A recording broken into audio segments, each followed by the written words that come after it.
है। गौरव जी, कई चीजों का जिक्र प्रखर जी यहाँ पर करते हुए नजर आए और यहाँ पर दो बातें सामने निकल कर आ रही है, क्योंकि इससे पहले हम हमेशा यही सुनते थे, हम दो हमारे दो, लेकिन यहाँ पर संघ प्रमुख तो 3-3 बच्चों की बात करते हुए नजर आ रहे हैं।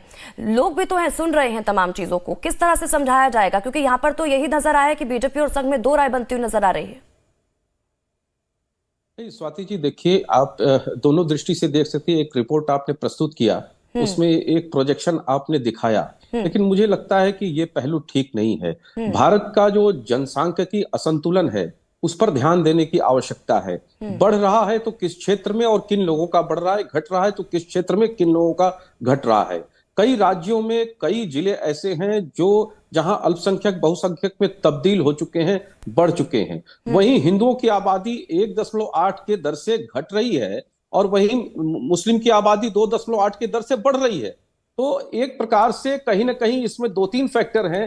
कन्वर्जन है, इन्फिल्ट्रेशन है, और कहीं ना कहीं जो ज्यादा फर्टिलिटी रेट है वो भी एक बहुत बड़ा कारण है। तो सभी विषयों पर ध्यान देना पड़ेगा। और एक वोट बैंक की पॉलिसी के तहत जो सरकारें, कांग्रेस की सरकार ने पिछले 65-70 वर्षों में जो किया है, उसका ही परिणाम आज ये दिखाई देता है कि इतना असंतुलन सभी क्षेत्रों में दिखाई दे रहा है। क्योंकि हर तरह से कहीं ना कहीं आप देखिए तो हिंदू समाज में भी एक वर्ग आबादी उसकी बढ़ रही है तो एक वर्ग की घट रही है। तो ये असंतुलन पे एक व्यापक दृष्टिकोण रखने की आवश्यकता है। और हमारी सरकार ने आते ही 2015 में इकोनॉमिक सर्वे कमेटी ने इस पर एक रिपोर्ट जारी की थी, और सिर्फ भारत को ही लेकर के नहीं, 168 देशों को का सर्वे किया गया था। उस सर्वे में यह देखा गया कि नेपाल में बहुसंख्यक आबादी हिंदुओं की कम हो रही है, वहीं पाकिस्तान में जो अल्पसंख्यक थे वो लगभग समाप्त हो गए, 1% के आसपास बचे हैं। बांग्लादेश में 6% के आसपास बचे हैं। एकमात्र भूटान, म्यांमार एक ऐसा देश है जहां पर 10% के आसपास वहां पे बढ़े हैं बौद्ध देश।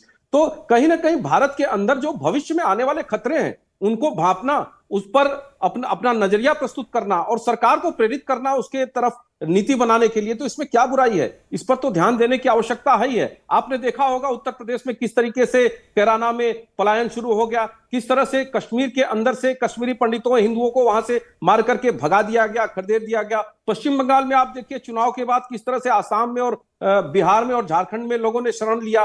तो कहीं ना कहीं जब आबादी बढ़ती है एक पर्टिकुलर वर्ग की, तो वहां पर इस तरह के असंतुलन पैदा होते हैं और इस तरह के रिजल्ट आते हैं। तो सरकारों को इस पर व्यापक रूप से ध्यान देना चाहिए। इसीलिए कॉमन सिविल कोड हो या फिर जनसंख्या नियंत्रण कानून हो, इसकी समय समय पर मांग हो रही है और मुझे लगता है गंभीरता से सरकारें उस पर काम कर रही हैं और भविष्य में आएंगे भी। उत्तर प्रदेश सरकार ने अपनी नीति भी बनाई, अपनी उत्तर प्रदेश सरकार ने तो बाकायदे कानून बनाया इस पर। तो कम से कम सभी सरकारों को इस पर ध्यान देने की आवश्यकता है। और मैं बहुत खुले रूप में कह रहा हूं कि इस विषय को कांग्रेस पार्टी बिल्कुल वोट बैंक की तराजू पर तौलते हुए देख रही है और वो इस तरह से काम कर रही है। ठीक, आप रिवर्स इंजीनियरिंग करिए, अगर पीछे जाना शुरू करिए तो सरकार जाते जाते से पहले ही कम्युनल बिल लाई थी कांग्रेस पार्टी ने, वक्फ एक्ट बनाया।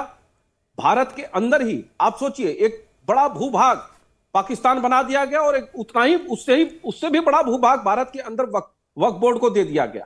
और वक्फ बोर्ड सिर्फ जमीन कब्जा करने का काम कर रहा है और आज तक कर रहा है, आज तक नोटिस भेजते चला जा रहा है। आप देखिए तो कम से कम वो सारे विषय जिससे भारत मजबूत हो उस पर अगर कोई प्रकाश डाल रहा है तो उस पर एक स्वस्थ चर्चा होनी चाहिए और उस पर एक कॉमन नीति बननी चाहिए, उस पर कॉमन कानून